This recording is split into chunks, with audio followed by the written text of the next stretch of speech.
Hello mga kaibigan, magandang umaga po sa inyong lahat at dito na naman tayo at mayroon tayong mahalagang i-share sa inyo tungkol po dito sa atin mga grass cutter mga kaibigan at doon po sa mga magsasaka na katulad ko ay na gumagamit ng ating mga grass cutter at mga sari-saring problema po ang ating imang nararanasan natin dito po sa ating grass cutter. Kasi po itong grass cutter ko po mga kaibigan ay umaabot na po ng 14 na taon.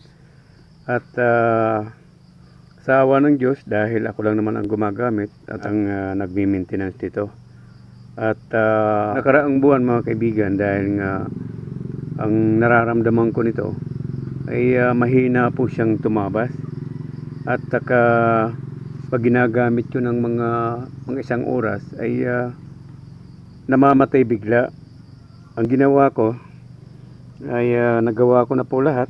Ito po ay linagyan ko ng oil filter dito, fuel filter, at bago ang karburador nito. At ito mga kaibigan, nagpalit na rin ako ng itong ano niya, yung muffler niya, dahil baka ako may problema. At saka bumili na rin ako ng ito po, yung anong tawag nito, pinaka clutch yun niya sa para dito.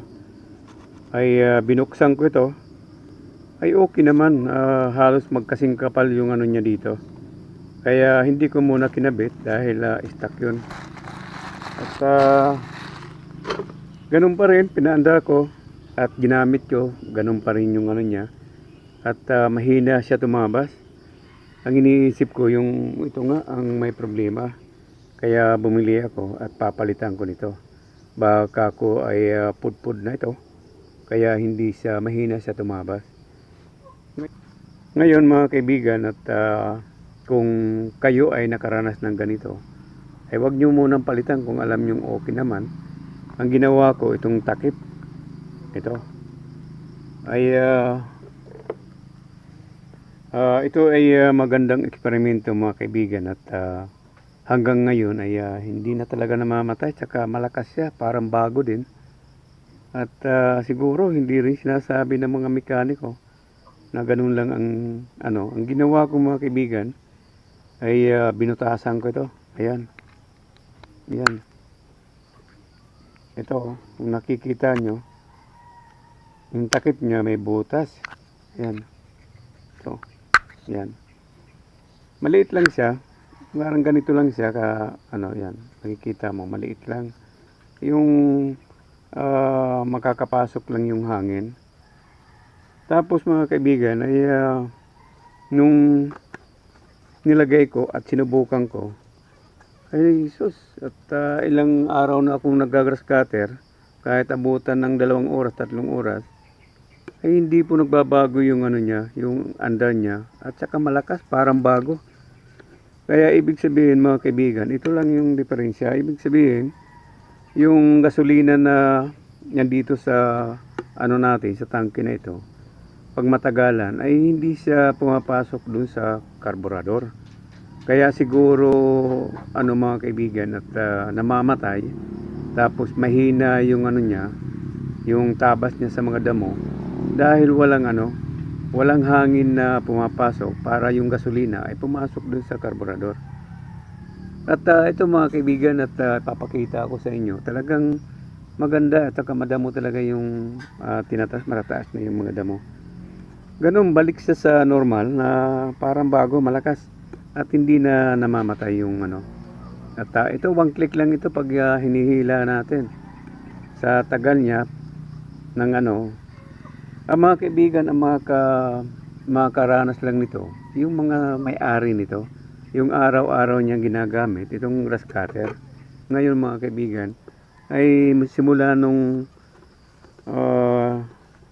mabutasan ko nito, ay wala na, hindi na ganon, hindi na siya namamatay, tsaka napakalakas yung niya, yung pagtatabas niya ng damo.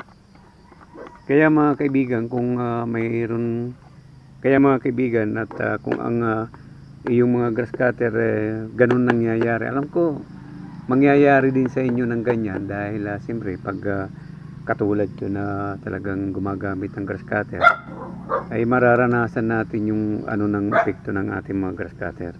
Ito po yung original na ito na na TD40 Kawasaki.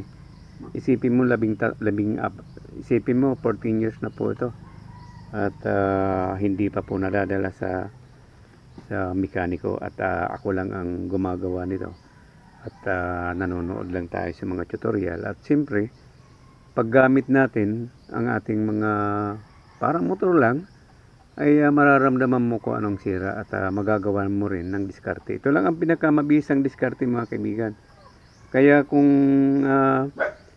mga kaibigan, kung magawa nyo at maging okay na at maaari lang mga kaibigan, i-share natin para makatulong naman tayo dun sa mga magsasaka na gumagamit ng mga grass cutter. Basta ganun lang ang gawin nyo mga kaibigan pag namamatay at okay naman, malinis ang karburador, bago naman lahat at ito lang ang dahilan, ito lang ang solusyon na gawin nyo mga kaibigan. Ito bagong takip na ito. Siya nga pala mga kaibigan, ito takip po ng ng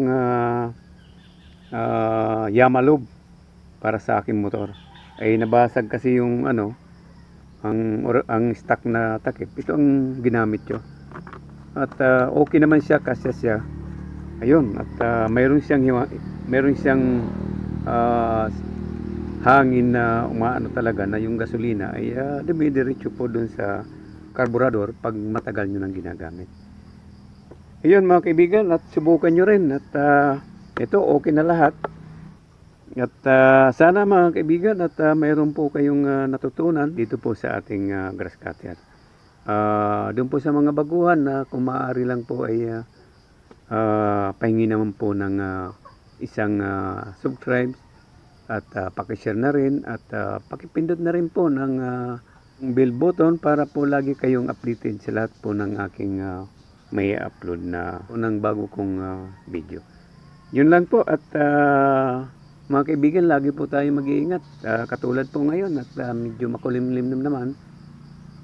Gusto ko sana mag-grass cutter kaya lang ay madilim at parang may bagyong darating na naman.